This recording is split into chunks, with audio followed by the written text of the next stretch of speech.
किस तरह हम इजी पैसा से अपने पैसे किसी दूसरे को इजी पैसा में हम सेंड कर सकते हैं।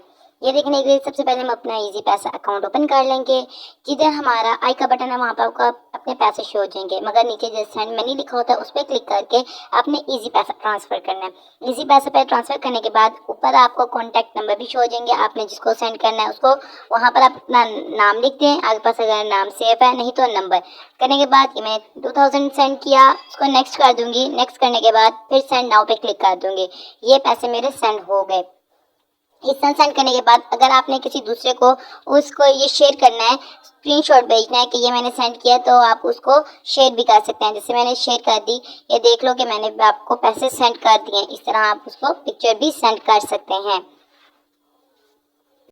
Thanks for watching. Don't forget to like, share and subscribe my YouTube channel. मिलते हैं नेक्स्ट वीडियो में। अल्लाह हाफिज़।